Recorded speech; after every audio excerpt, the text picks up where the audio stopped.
sister likes her butter and noodles made in her own special way. The butter doesn't melt like she likes it. Somebody is going to pay. Her bottom lip puffs out. You see her start to pout.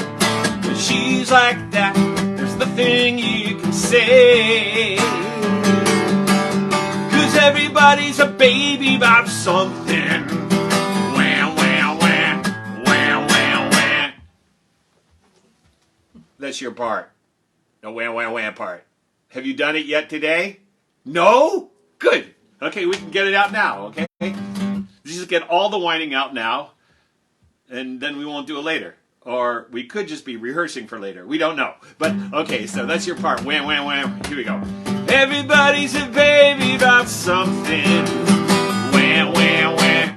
Wham, wham, wham. Something makes everybody whine. Wham, wham, wham. Wham, wham, wham. Don't say it's no big deal. That's not the way it feels. Everybody's a baby about something. Sometime. Your part. Here we go. Wah, wah, wah. Wah, wah, wah.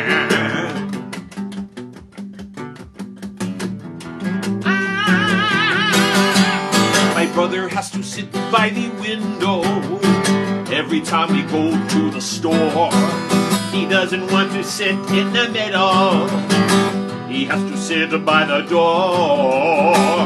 As we drive down the street, he screams and kicks his feet till you can't take it anymore. Don't forget your part, 'cause everybody's a baby about something. Everybody! Wah, wah, wah. Wah, wah, wah. Something makes everybody whine. Wah, wah, wah. Wah, wah, wah. Don't say it doesn't matter. It just makes him feel better. Everybody's a baby about something. Sometime. Your part. Wah, wah, wah. Wah, wah, wah. Don't tell me that the sun is shining. I don't care 'cause I'm busy whining. Someone scratched my uncle's new pickup. Someone spilled on mom's new rug. My dad got stuck in the traffic. My teacher lost her favorite coffee mug. Grandpa's, grandma's, uncle's aunts, kids in diapers, men in pants. They all whine when they get the chance. Here we go. 'Cause everybody's a baby about something. You do it. Something makes everybody whine. Wah, wah, wah. Wah, wah, wah. Don't say it's no big deal. That's not the way it feels. Don't say it doesn't matter. It just makes us feel sadder. If you felt like we do, then you'd be whining too. Everybody's a baby about something. Sometime. Here we go, last chance. Wah, wah, wah. Oh, wah, wah, wah. All together now. Wah. That's not fair. Hey, good way to start, right? Let's just get the whining all out today. Yeah, I have some tea here. I'm going to take a sip of tea. How are you guys? Yeah? Really? No. Really? Okay. So, same here. All those things you just said, same with me. Every one of them. I've managed to feel all of them in the past 17 minutes before the show started. The show. This is the show. This is no act. This is who I am. So if you found me by accident, it would be almost impossible to find me by accident. But I'm Bill Harley, and I've been doing this, I don't know, is this week 7? I don't know. What's happening is I'm thinking of stories. Have I done this one? I can't remember if I did this one. Have I done this one? I've done this one, and I have to go back and look through because I'm trying not to repeat myself. And I don't have to because I've got a bunch of stuff here. Okay, so now, let me see. Should we do the good things? Let's do good things. Okay. So if you've got the good things, and I'm gonna sing a song later on, thinking about, this is really crummy, what we're having to go through as a family and town and a country and a world. But then these other things happen that are cool that wouldn't have happened before. Like, for instance, me being here with you. Who knew that was going to happen? It wasn't on my agenda. But anyway, it does make sense to talk about some good things here, and I do have a couple. The Carlson family has been sending stuff in and making comments online, and they sent a couple notes, okay? This is from Jackie in Florida. Now, as I understand it, the grandparents are in Florida, and their grandkid and their kids are in Germany, I think. All right? So they sent a couple pictures, okay? The Jackie, who's the grandmother, I'm thinking, that's what it looks like to me. She got a picture of her grandson, Eric. Eric lives in Germany. See? I knew that. So smart. He's gone out on walks and picks up trash during his time out of school. Okay. If you're stuck, you might as well do something good. And there it is. That's what German trash looks like. It looks suspiciously like American trash. Okay. He's out in the fields, though. That's pretty good. Still a little cool, but I don't know when that was. Okay. Good job, Eric. Also, he's starting a guitar club. Says he's been taking guitar lessons for a few years. Okay, so here's the deal, Eric. I did not start playing guitar until I was 18. And look at me now. Here I am. I did take piano lessons, and I played trumpet when I was in junior high school and high school band. I wasn't very good at trumpet. Had a bad embouchure. You know what that is? That's your lips. Okay. Anyway, he's been taking guitar lessons for a few years. Dad gave him a green electric guitar for Christmas. Okay, Dad, it's your fault. You just don't give people an electric guitar and expect nothing to happen. Okay, so that's that. Here's the picture of the guitar club. It says, "Do you like guitars? Do you like rock?" Okay. Then come to the guitar club. All right, so maybe you better check Eric out online with his guitar club. He's got musical notes, he's got an amplifier, and this very fancy looking green guitar. Henry Birch, age 10. Henry, it's Henri. I assume it's not Henri. No. Henry, new mini game is coming out on Friday. Okay, I don't even know what that is. It's like a little video game, mini game. I don't even know. And the same day, I'm getting my new skateboard. Well, that just sounds like a good day. Is that like your birthday? How are you managing that? Huh. Okay. Well, good for you, Henry. We'll all be over. Put your helmet on, all right? Because you don't want to hit your head because you need it for later. Look what happened to me. Okay, now, stories. Here's the deal. I'm going to tell you a story today, and there's a particular reason I'm going to tell the story. It's called Happy Birthday, Mrs. Nottingham. It's a third grade. It's about what happened to me in third grade. Something that happened. And I'm telling this story today because it happens to be my wife Debbie's birthday. And this is her favorite story. So I promised her that I would tell it. And that's what I'm going to do now. It's her birthday, and it's a story about a birthday. So we do. So if you have a birthday, by the way, and I know you do. If you have a birthday that's coming up, let me know, and I'll say your name out loud into the internet. Okay? So here's the deal about this story. Have you ever noticed that kids are different from adults? It's like they think different, they act different. It's not just because they're little, it's just because they think different. You know, for instance,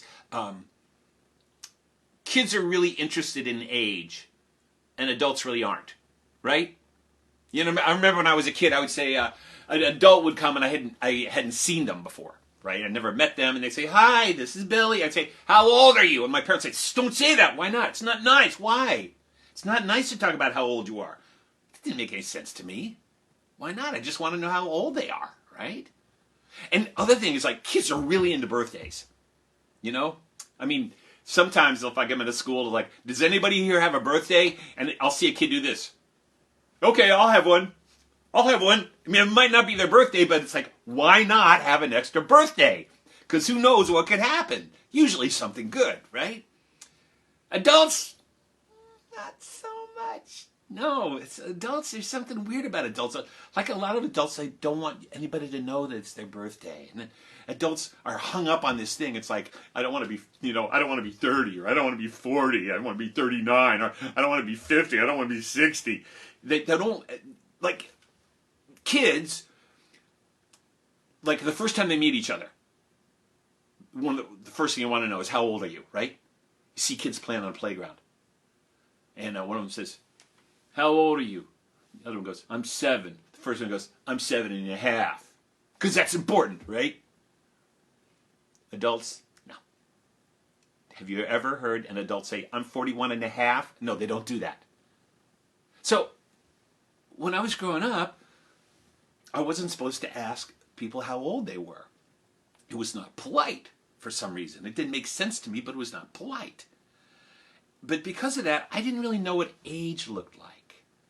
I mean, I knew some adults were, 27, and some were 36, and some were 59, and some were 82.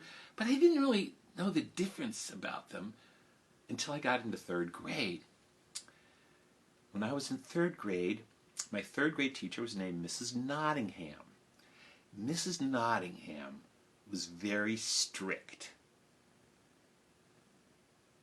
You always ask that when you first meet a teacher, when you're first getting, are they strict? She was tough. And she was from the old school. She went to college where they say, this is what they say in teachers' college. Okay, for the first 6 months of the year, you have to be very firm with them, and then you can let up a little bit. But she never let up. She was strict the whole way through. She was tough. She wore a black wool suit on the first day of June, and she didn't break a sweat. She taught us a lot of things, but I think mostly what Mrs. Nottingham was teaching was it's a cold, cruel world, boys and girls, and you just better learn that right now. For instance, in 3rd grade, you'll learn multiplication, right? That's pretty much the same the way it is. I guess, like humans, they just learn multiplication when they're 8. I don't know. But anyway, so you learn multiplication. It was really different from addition and subtraction. It took a long time to understand it. And you'd be sitting at your desk, and you'd be trying to do the multiplication, and you couldn't figure it out, and so you had to go ask Mrs. Nottingham for help. But you really weren't supposed to do that because she was busy. You didn't want to bother a teacher when they're busy because she was doing something, like she was grading papers. She was always grading papers. And she had a grade book. And this is before computers. She had a grade book, and she marked everybody's number down there. She was busy grading papers, and you weren't supposed to bother her, but you had to ask her. Okay? Are you with me? All right, let me know. You with me? Okay? All right. So you take your paper up, your math worksheet, and you go up to her desk and you go, I can't do this. She'd look up. She'd cover over that grade book so you couldn't see other people's grades. She'd snap the pen down. She'd look over. She had these glasses. Do I have glasses like that? Do you have any here? No. Don't go away. Oh, yes. It'd be like this. I'll tell you what, Mr. Harley. No one ever got anywhere without a little hard work. Now, you get back there and try it again. I said, okay. And you'd walk back to your desk and you'd try to figure out multiplication. You're learning multiplication, but you're really learning it's a cold, cruel world. Now, the most terrifying thing about Ms. Nottingham was her hand. Well, it looked like her hand, but then it wasn't her hand. We call it the claw. And the claw looked like her hand until it went into action. You'd be over in the corner of the room doing something. Maybe you were supposed to do it. Maybe you weren't really sure, but you didn't think anybody was paying attention to you. And all of a sudden, the hand would be around your neck. And she'd squeeze tighter and tighter and tighter. Until you thought she was just going to pinch your head off. There it'd fall like a basketball. Boom, right there on the classroom floor. She'd have to call the custodian. He'd come down with some duct tape, put it back on. Sometimes the custodian was the nurse. If our nurse was sick, the custodian took over with the duct tape.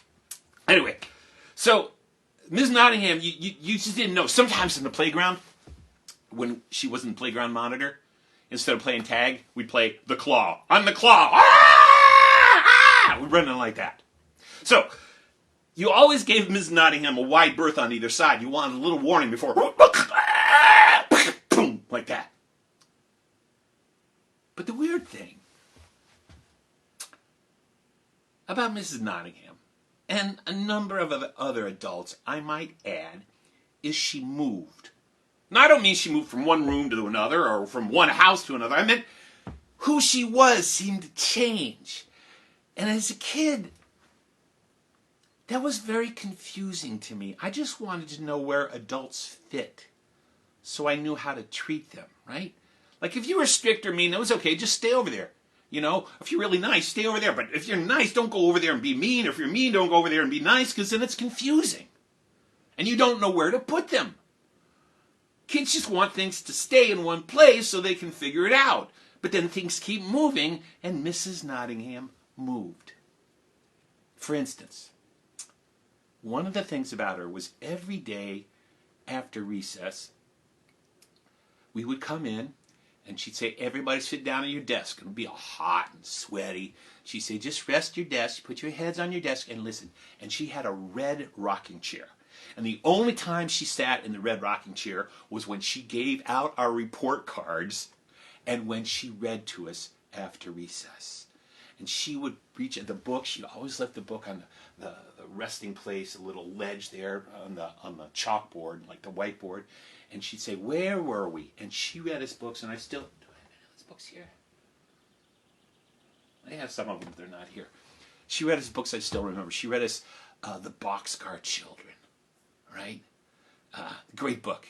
First rule of great children's books, get rid of the adults, right? And she read us Charlotte's Web, right? And she read us Mrs. Pigglewiggle. Oh, man, I loved Mrs. Pigglewiggle. Mrs. Pigglewiggle, whatever you did, she'd say, that's fine. She was the queen of reverse psychology. I want candy all the time, and she would just give you candy until you never wanted any more.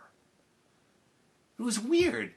She was really mean and strict, and then she would read us these stories about kids doing things on their own. The other thing about Mrs. Nottingham, which was very strange, and maybe something like this has happened to you before, and kids, adults, if you were growing up, you know this. Ms. Nottingham lived on my street. Right. She lived in my neighborhood. It seemed to be illegal. What is that teacher doing? It's weird to see a teacher where they don't belong, right? I would see her out there in the summer, weeding in her garden. Remember, she was rather large in nature, and she had this flower print swimsuit, and she had this big floppy hat. It's weird to see a teacher where they don't belong, like in the supermarket, right? You're walking with your mom, you know, your dad, you come around the corner of the aisle, and you go, huh! Hey, hey! And the teacher sees you, she goes, oh. And you say, I know someone that looks like you. I'm your teacher. Well, what are you doing here? I'm buying food. You eat? Well, the whole world shakes when a kid sees a teacher go into the bathroom. What are they doing in there? Couldn't be what I do. So, see, I knew Mrs. Nottingham was a real person. Like before that, I thought they just kind of slept in the school. Like, you know, like bats hanging from the ceiling or something. They just climb up there and climb down in the morning. And a couple times that year, maybe half dozen times, when I was in her class, she gave me a ride home after school, after all the walkers had left and the bus riders had left. She would give me a ride home. And when she did that, I would get to help straighten up her room, which seemed like a huge privilege. It did not seem like a privilege in my house to have to clean up my room or anything else, but in Ms. Nottingham's room, you got to stay after. It was a privilege, and that's what happened one day. One day. Here we go. All the bus riders had left, all the walkers had left, Ms. Nottingham called and told my mom that she would bring Bill home. and I was helping her clean up, and we'd had art class, and we were putting away the paintbrushes. It was these big brushes, these big bushy, bristly brushes, and I had them in a big thing, and you put a rubber band on each end, and then you put them in the cubby hole in the cloakroom, just like little things like this, okay? Now, the cloakroom, it wasn't a room at all. It was just a standing wall. So you could walk around on either side, and that's where the supplies were kept, and that's where we had our coats, everybody had little cubbies and things to store things there. But once you were back there, if someone came in the room, they couldn't see you. So I was back there putting some paintbrushes away, and I heard some footsteps in the room, and I heard a voice. It was Miss Beeman's voice. That was the third grade teacher next door. And I heard her say, "Well, Gwen." Gwen was Mrs. Nottingham's first name. I knew that. She said, "Well, Gwen, you're coming up on 50, huh?"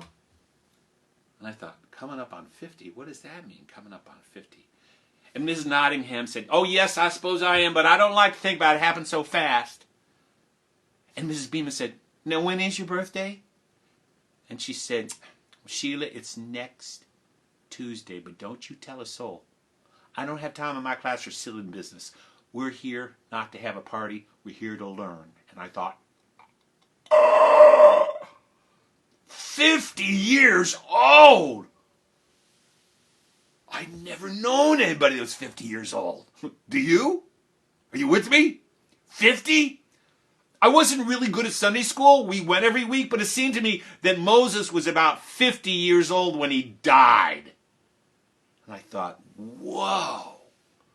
And then I thought, wait till everybody hears. But then this still small voice in me that wanted me to live said, "Bill, if she finds out you're turning 50, she'll pinch your head off." "Right," I said. "I gotta be quiet." So I stayed back in there. I was afraid to come out.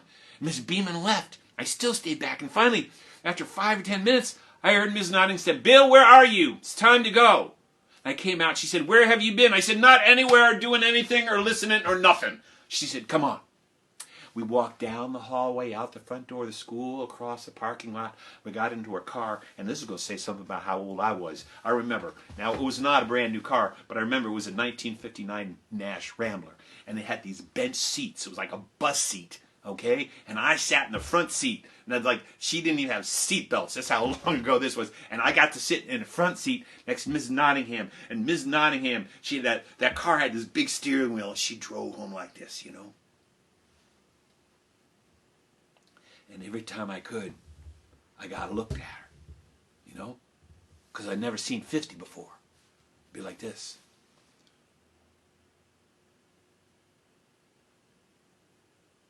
She'd look at me. You couldn't blame me for staring. I'd never seen 50 before. That's what it looked like. So here's what it looks like, in case you're wondering. It's graying hair pulled back in a bun. And she had these chopsticks that she put through it. And she had these pointy black glasses that had an eyeglass holder that draped down, all these little beads hanging down. And she had bright red lipstick. And she had all this powder on her face. And she had 3 or 4 pounds of jewelry, of bracelets, honey. So when she do like that, you'd hear them waggle right before she pinched her head off. I knew what it was like, and it was a terrible secret, and it was a secret that I had to keep if I wanted to live. Are you with me? Yeah. And I did a very good job at it until the next day in the lunchroom. There are no secrets in the lunchroom. You can't keep a secret in the lunchroom. It's impossible. I'm sitting next to my best friend, Tommy Sams. Tommy's in Dublin, Ohio. Hi, Tommy. I don't know if you're watching this or not. Okay, I'm sitting next to my best friend, Tommy. And I said, "Hey, Tommy." He said, "What?" I said, "Guess what?" He said, "What?" I said, "I know something you don't know." I said, "What?" I said, "I can't tell you." He said, "Why not?" I said, Cause I'll die." He said, "You got to tell me." I said, "I can't." He said, "You got to. I'm your best friend. I can't. You got to. I can't. You got to. I can't." He said, "You know what?" I said, "What?" He said, "You don't know it." I said, "I don't know what?" "You don't know what you say you know." "Yes, I do." "No, you don't." "Yes, I do." "No, you don't. You don't know it." "Yes, I do." "No, you don't. I'll show you." See, if you can say it, that means you know it. It shows you know if you say it. If you don't say it, it means you don't know. You're not saying it, you don't know it. I said, He said, I said, Mrs. Nottingham's going to be 50 on Tuesday. He said, whoa! Sally Williams said, that's how old Moses was when he died. And Mike Newcomb said, wait till everybody hears. I said, you guys stop, wait, stop it. Listen to me. Don't tell anybody, or I'll die. Promise me. Cross your heart. Hope to die. Poke a needle in your eye. And they said, okay, we won't. They didn't. Until the next day. I guess they didn't like me. My friends, they didn't care if I died. I got into the school the next day, and everybody was talking about it. I kept trying to say, you guys, stop this. Mrs. Nottingham hates birthdays. And they said, what do you mean? Why? Everybody loves birthdays. I said, not Mrs. Nottingham. Something happened to her. They said, what? I said, I don't know, but it must have been horrible, because she hates them. And that morning while I was doing my work, Amy Carpenter came up to me. She was kind of like the self-appointed class organizer. Maybe some of you are like Amy, perhaps. And she said, Bill, I said, what? I think Miss Nottingham ought to have a birthday. I said, no. Yeah, we're going to have a birthday. No, why not? She hates birthdays. She said, don't be stupid. Everybody loves birthdays. I said, not Miss Nottingham. Something happened to her. She said, what? I said, I don't know. I tried to stop it. But they organized the biggest birthday party the Delaware Trail Elementary School had ever seen. Amy got all the kids in the class to make Ms. Nottingham 50 birthday cards. And Sally Williams said she was going to make a cake, and her mom had a box that had 50 candles in it. And Amy had some of her friends come over to her house, and they got this shelf paper that was like 12 feet long, and they got these stencils that you make to make things out of. You would color them all in letter by letter, and they made this banner they were going to hang over the chalkboard in front of the room that said, Mrs. Nottingham is 50 years old today. And I kept saying to them, stop it, she hates birthdays. And they said, don't be stupid. Everybody loves birthdays. I said, not Mrs. Nottingham. Something happened to her.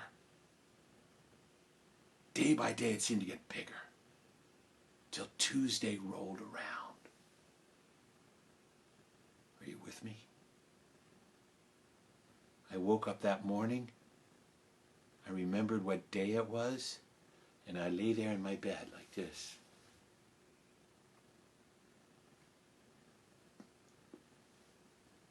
I said, Mom, Mom, Mom. Mom came into the bedroom. She looked down at me. She said, get up. Mom, get up right now. You're going to be late for school. Mom, I'm sick. She said, get up. I'm going to die. She said, I don't care. If you're sick, you can call me from the nurse's office. Get out the door. Mom, I mean it.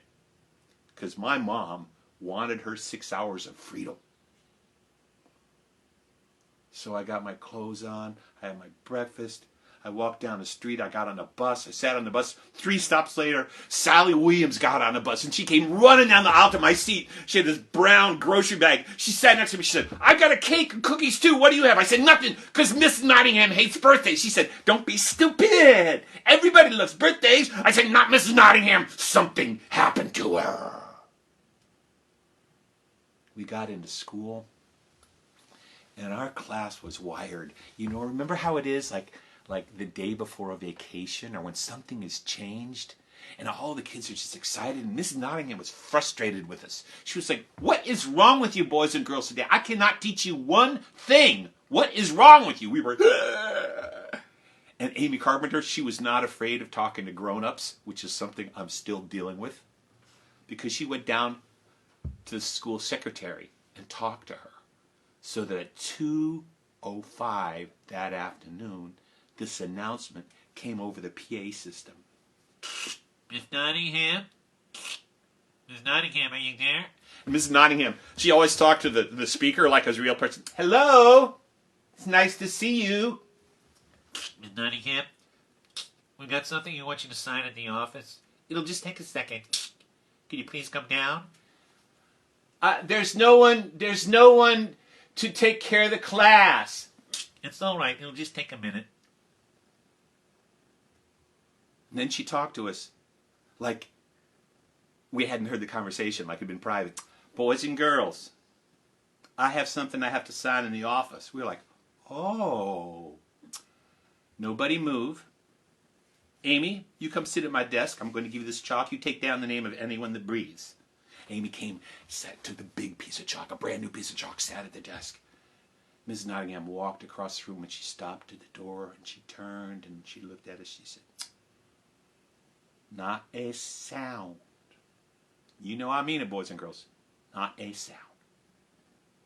Out the door, down the hallway, her high heels echoing like gunshots fading off in the distance.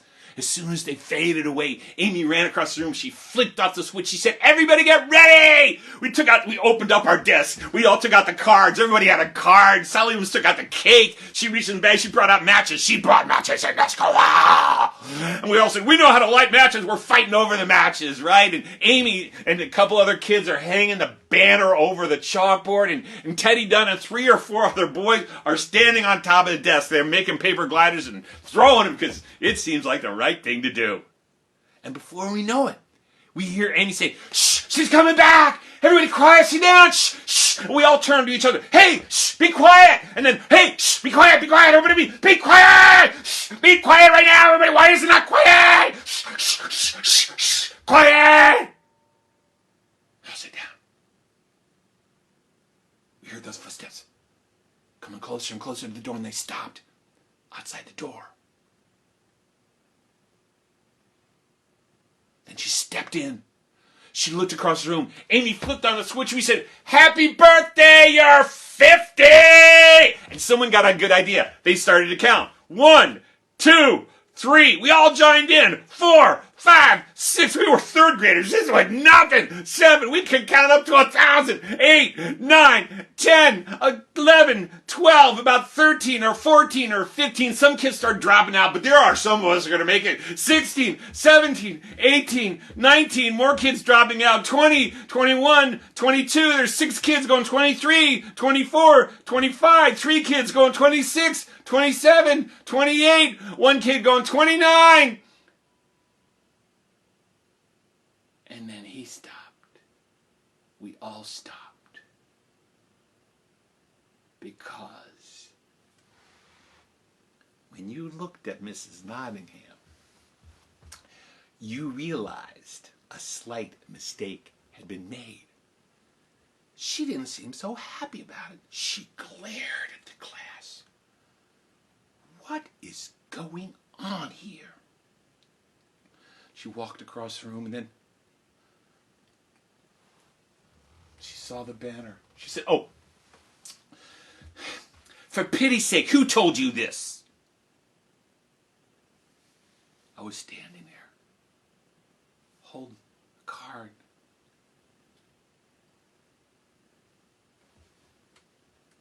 And for one brief and shining moment, they all hung out, all of us together. And then they crumbled one by one. They said, he did it! Bill did it! You can have him! She said, Bill, you come up here right now. I have to go to the nurse's office right now. You walk right up here. And I walked up the aisle towards where she was standing, and she got bigger and bigger and bigger. Adults, don't forget, 5'3" is very big to a third grader. And I looked up at her, and she looked down at me, and I saw it. The claw reaching towards my neck. I can feel it's tighter and tighter. She's gonna pinch my head off. There's gonna be blood everywhere. It's gonna be like Ward in 2nd grade. Blood everywhere. But then I realized it wasn't her hand that was tight. It was just my neck. And I looked up at Mrs. Nottingham, and she wasn't even looking at me. Oh, her hand was around my neck, but she was looking out at the class. She was looking at the kids holding the cards, and Sally Williams was holding the cake. It was only half lit because we'd been fighting over the matches. And Teddy Dunn and a couple other boys were standing on the desk with the glider in each hand, realizing it was not a good place to be anymore. But maybe if I don't move, no one will notice. And then I felt her let go of my neck. I looked up at her. I saw her. She was just looking at her hand. Like she didn't know it. And I heard her say softly to herself, under her breath, "Whose hand is this? Whose hand?"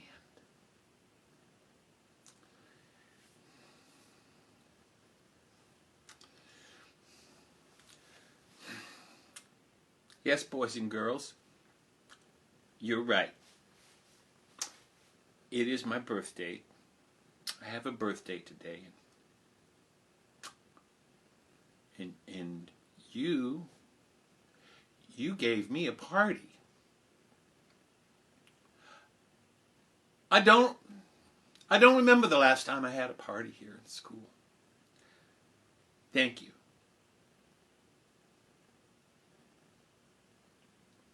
And she said, "But class, it's silly, but I have something to tell you.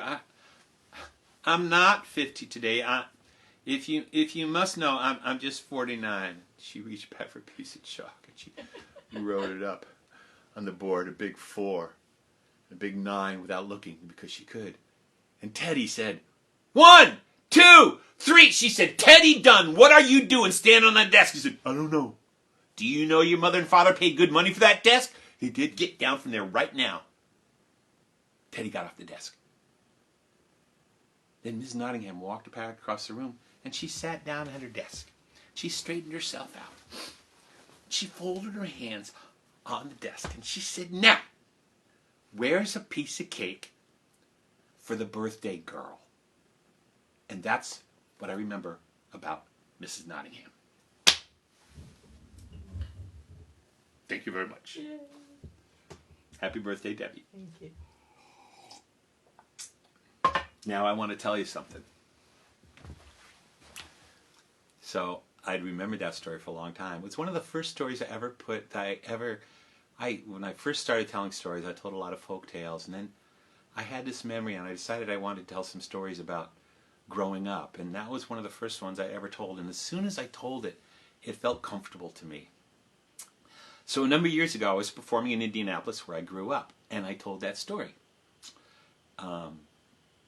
And a woman came up afterwards, and she said, "I was a secretary at Delaware Trail Elementary School. I remember Mrs. Nottingham. I remember her." And I said, "That's great." She said, "That was just a wonderful story." I said, "Great." And then this man came up to me. He said, "I liked your story." I said, "Oh, good." He said, "I'm Mrs. Nottingham's son." And for a minute, I was a little bit nervous because, I made her kind of tough. Although you see who she really is at the end. I was a little bit nervous. I said, "Was it okay?" He said, "That's who my mom was. That's who she was. You got her just right." So I felt like I did honor her. And all the teachers that are sometimes firm to make sure they get through the day. Okay? Just as the parents have to be sometimes firm now when they're saying, "Are you sitting in front of the computer doing your work? Are you doing this?" Because we're stuck in the room. I mean, at least the teachers go home, right? At the end of the day, they go home to their kids or their families. But the teachers, the in-home teachers, they're with us all the time. Okay, so let's see. Well, I'm going to put this off. I wanted to talk about this, but we'll do it next week. I forgot to do it. I do want to mention, I want you to go look, if you go to my Facebook page and you scroll back down, I want you to go listen to Walking Each Other Home, because I'll just briefly, I want to make a video, and I want you guys to be part of it. And so if you watch a video and think about maybe some pictures of you and your families, or maybe even little video clips that might fit in with the feeling of the song. And then we'll talk about that more next Tuesday. But please go download that song or listen to it, stream it on Spotify or Pandora or whatever, all those streaming things. Okay, I'm going to do one more song for you. I wrote this song. One of the things I was thinking, it's like I said earlier about how all these things that this thing that's happening to us, which it just feels like it's Well, it feels like it's a living thing, a virus. I mean, it is these tiny living things, but it's just this thing that's covered over all of us that's really hard. But also because of it, things have come out of it that we wouldn't have expected, like me seeing you every Tuesday and Thursday. And it put me in mind of this song I wrote. It reminds me that in this weird way, even though we're far apart from each other, we're more aware of how connected we are. That like the virus gets passed from person to person, and our care for each other gets passed from person to person. I wrote this song. John Muir is one of my heroes.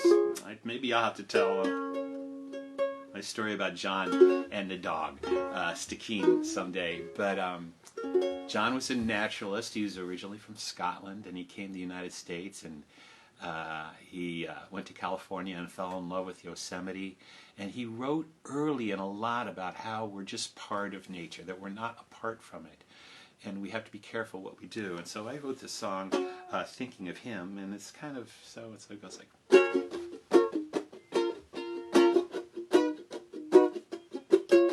He said, if you touch one thing, we find it's hitched to everything in the universe.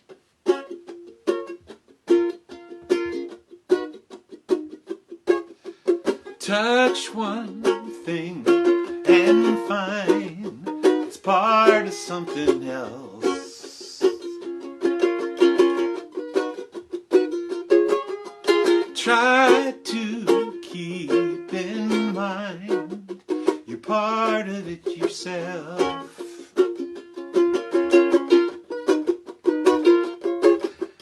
Out at night, take a walk beneath the stars. You end up thinking about the way things are. Looking at the planets spinning up in space, kinda makes you wonder how you fit in this place. It kinda makes you wonder how you fit in this place. Touch one thing and find it's part of something else.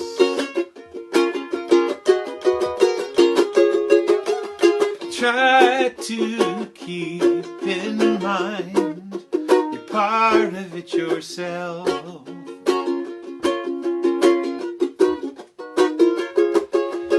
Everything that breathes, everything that sings, every person talking, every living thing, all strung together like the web a spider makes. You touch one thing and the whole world shakes. You touch one thing and the whole world shakes. Touch one thing and find it's part of something else.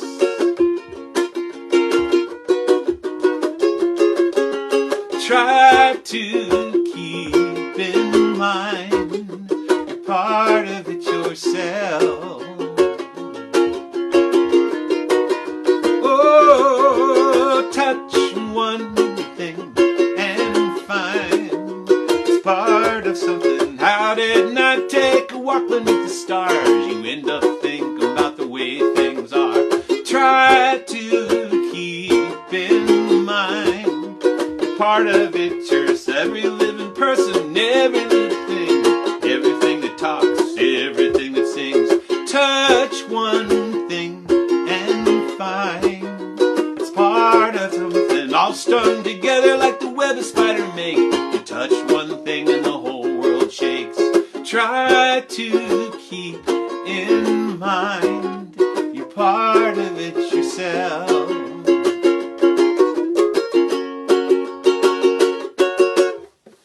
There you go. So, we're headed towards the weekend. Take care of yourselves. We are closer. We're closer to the end. We don't know what it looks like. It's going to be different, but we'll get there. I'd love to hear from you. Let me know some good news. Let me know if you're having a birthday or requests or anything, and we'll try to get there because I'm still here. Bye-bye.